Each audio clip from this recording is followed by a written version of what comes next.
Alright, I'm going to try an experiment here. This little jig right here is meant to be hit with a hammer.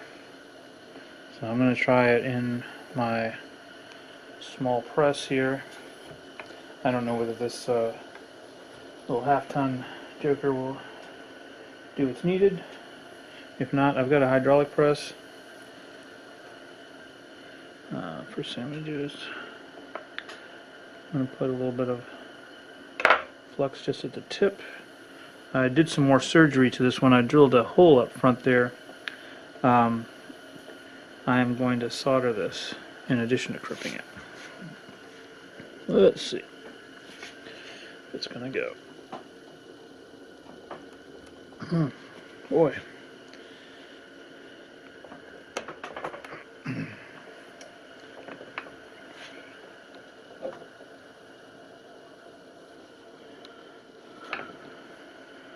I don't know whether that's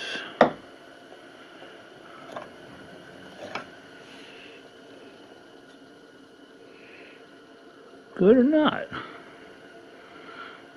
Should I expect more than that?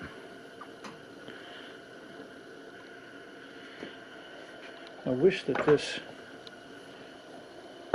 didn't happen to catch exactly where it did. Maybe if I got something a little thinner as an anvil, then I could get better leverage on it. Because right now I'm catching the arm of the press right up top here, so I don't really feel like I can, put my weight into it. Particularly the way I got it mounted, just on this wooden bench.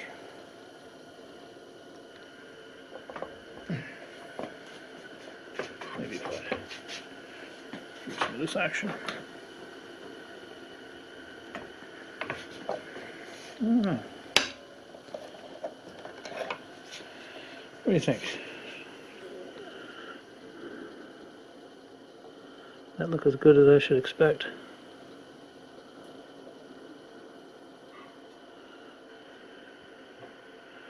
It feels pretty darn secure. Let's try hitting it with the hammer and see if it gets any further down in there.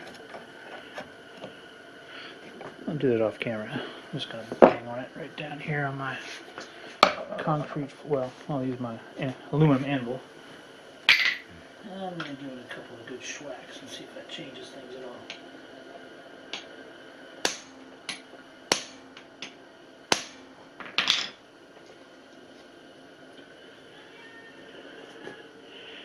Honestly, I think it's as good as it's going to get right there. That seems pretty good. I'm kind of wishing I had not gotten these ones that are like flared like this, because I intend to put heat shrink over, and that's, I don't like that edge there. So I'm actually going to try crimping again. I might mess up what I've already done, I don't know, but I'm going to give it a shot.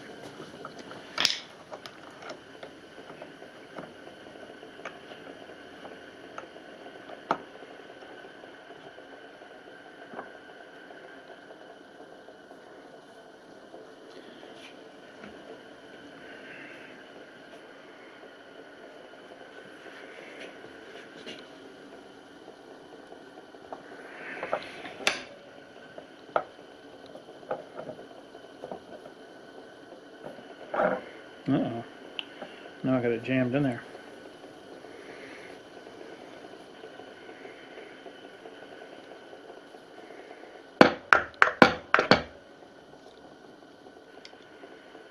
There we go. Alright, I think that'll work better.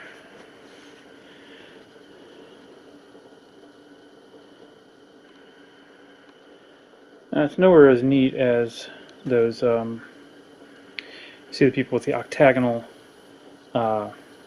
crimpers that come all the way around, hydraulic apparatus, those look good, I have to admit, but I think this will do the job, and I'm going to go ahead and solder it. That's what the hole was drilled there for. Dean at Bottom Line Marine, they debate whether or not to to solder these lugs because of the fact that you know, if you have solder out here, then you're going to create a hard spot that'll make it more likely to break. And so, as I was saying, the reason a lot of people are against soldering is that you'll make a hard point up in here, and it'll make it more likely to break over time.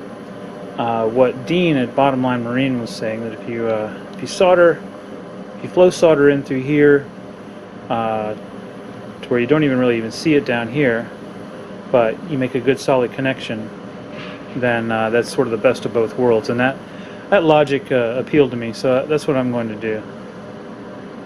Although this isn't as neat as the ones, you know, the hydraulic hex crimp jobs that I've seen.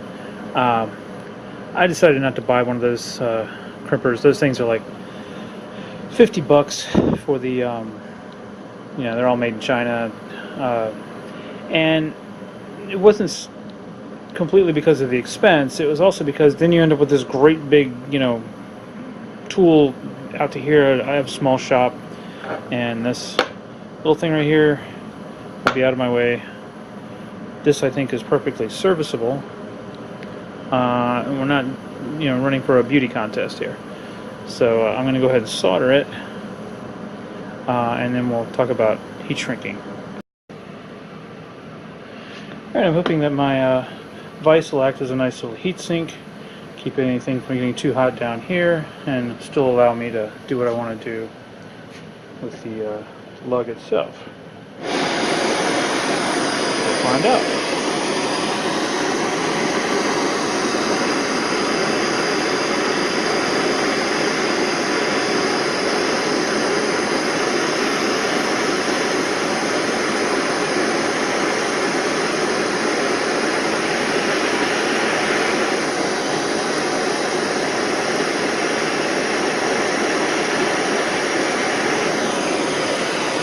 It's taking a lot of daggone solder in there. I was thinking it was going to cap off on the top, but I think it's just going to keep flowing down.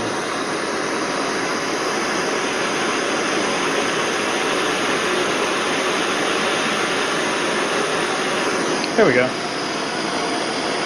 That's what I wanted. Well, no, it just continued right on down. Ooh, I don't know. This may not be doing what I wanted it to do. I'll give it one more shot, and then we'll decide whether we like this or not.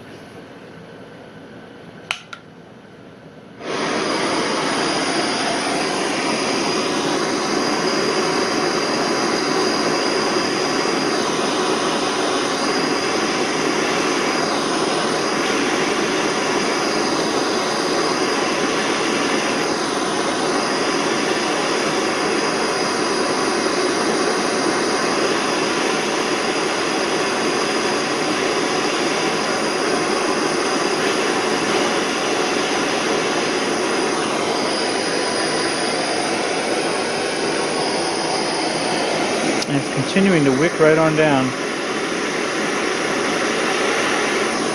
Alright, let's try that.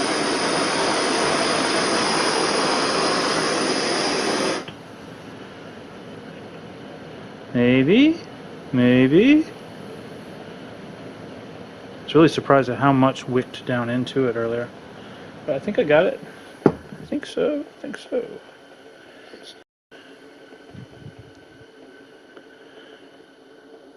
So you can see what the problem was here.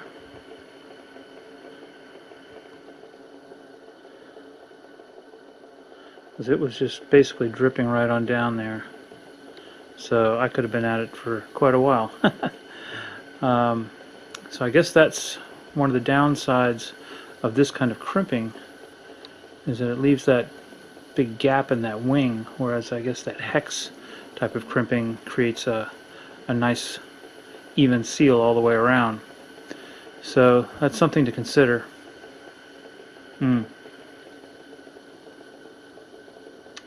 Yeah,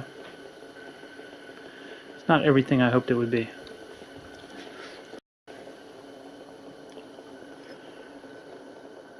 So just to give you a sense of what you're getting with this jig here. You see, it's meant to be struck with a hammer. It has these little wings on it. I've seen where people put them on top of a, like a stump or something, and put nails in to hold it down. Spring loaded, so you can put your lug inside of it, and it'll hold it in place while you insert the wire and then schwack it. They're sold under a bunch of different brand names, but they're all from China. This is, I think, the Lincoln Electric one, and it looks identical to the one sold by Weller, which looks identical to the generic one, which whatever. This was the cheapest one I found. It was something like 20 bucks, maybe 18 or something. Considering what it is, they're making a good profit.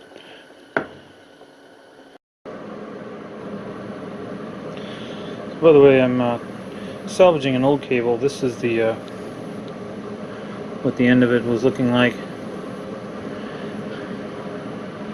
Cutting not too far back, you get to pretty good solid copper, so that's a good sign.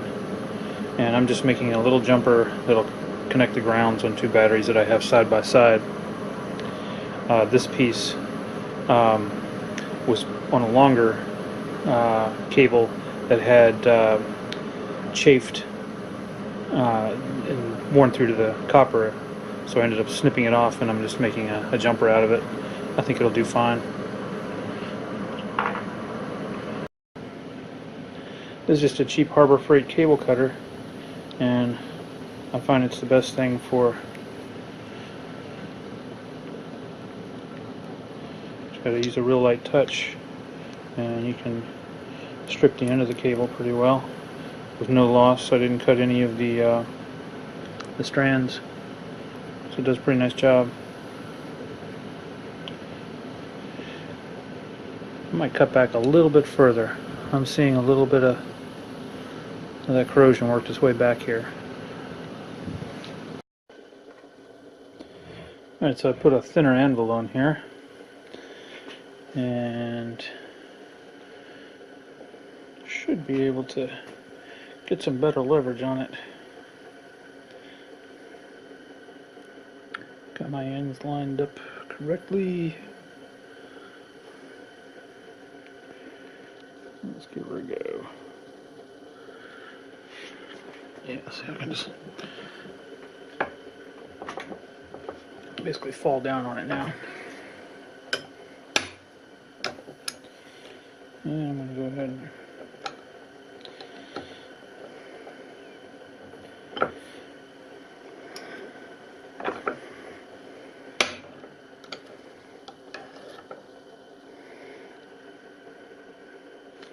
so I didn't put a whole lot of pressure there. I was just basically trying to clean that up. I wonder if I put that in a vise and just try to close that up, would I do more harm than good? I don't know.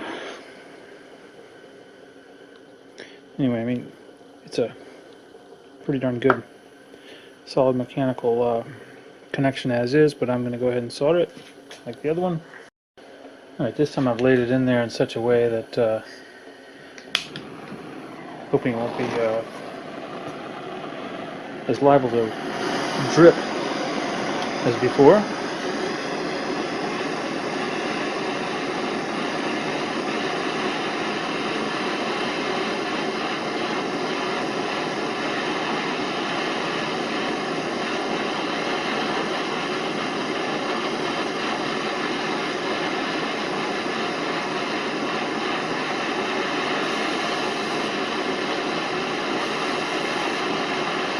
I think the heat sink is working a little too well.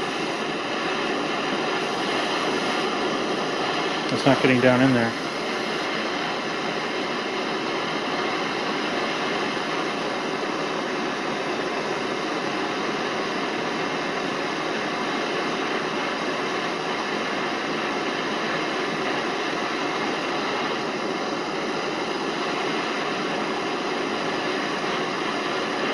Well, that was interesting. There we go. There we go.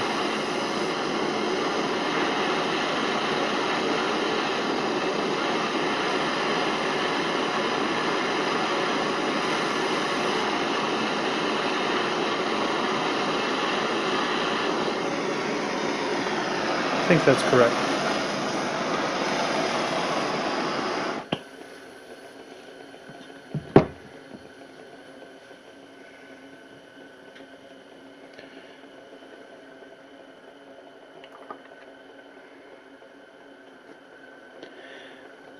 And it's definitely warm. It's not too bad, so I think my heatsink did the trick. So a little jumper. I'm gonna get some, let it cool down, and then work on heat shrinking probably tomorrow. I want to buy some adhesive to put in here. Recovered this instrument cluster from the boat. Really just wanted this as a template. I have a hunk of aluminum. I'm going to try to make a blanking plate for now. It might eventually hold a switch panel or something. Haven't made up my mind. But so as ugly as these look, I gotta give them props because you know what the environment was back here. I showed, you know, just constantly sweating with condensation. So, you know, 30 or 40 years of that, and everything here was actually working.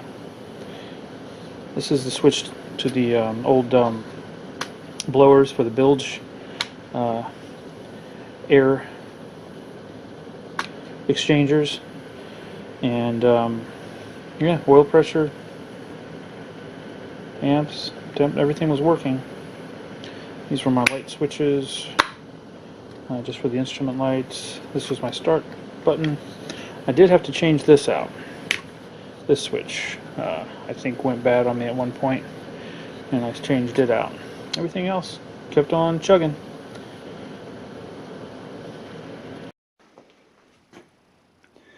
Alright, I'm ready to do some heat shrinking here, and just want to say it's recommended that you use the heat shrink with the adhesive internal to it.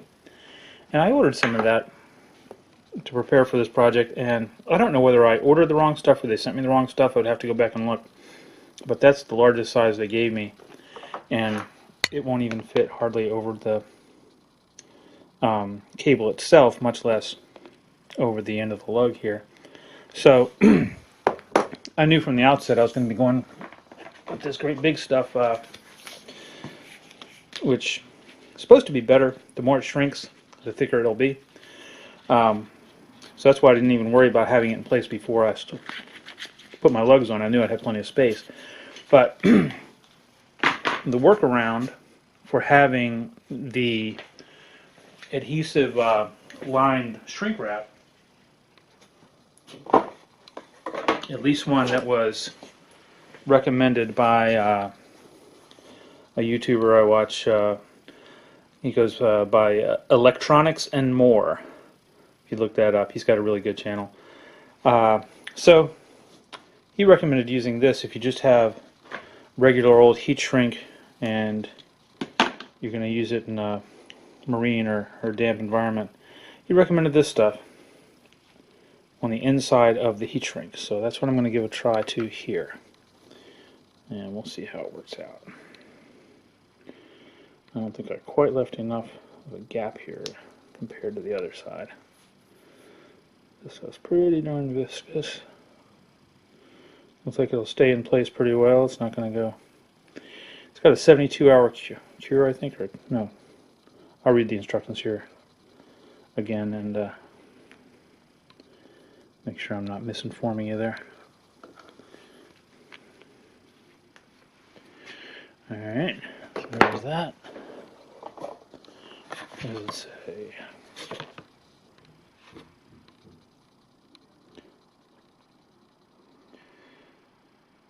"24-hour cure. Maximum strength may not be reached for 48 to 72 hours, depending on temperature."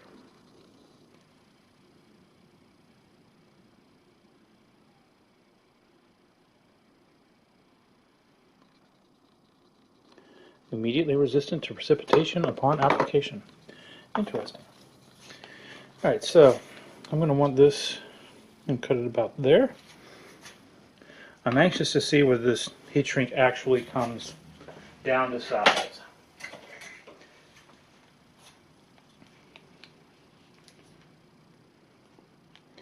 I may need to buy some sort of an intermediate size. I don't know for sure.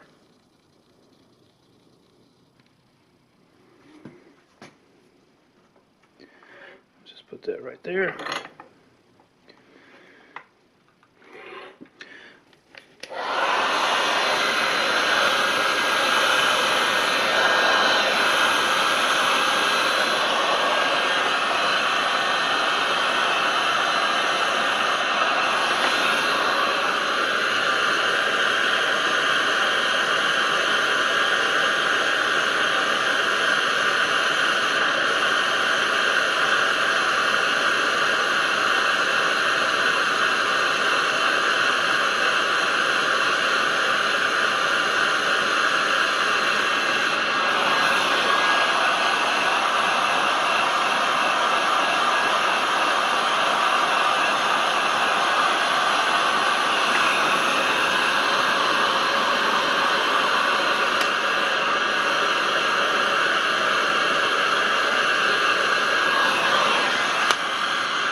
I think that's as good as it's going to get.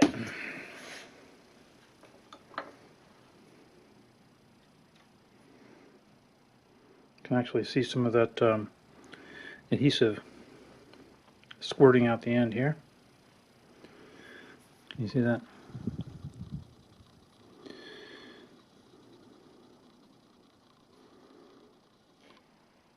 So that's my finished product.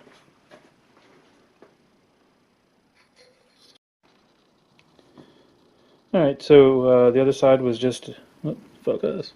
The other side was just a rinse and repeat. So now I have a little custom ground jumper for two side-by-side batteries in my boat, and sort of prove the concept. And I think for the time being, this will make perfectly serviceable cables. If I end up doing a lot of these, like if I really go down the solar power rabbit hole as I think I might, and I need to make a bunch of these, I may invest the time into trying to make myself a set of hexagonal dies and some sort of channel for them to go into that I could, with which I can use either my hydraulic press or one of my regular arbor presses, and make one of those nice, neat hexagonal crimps. Just for purposes of making things pretty.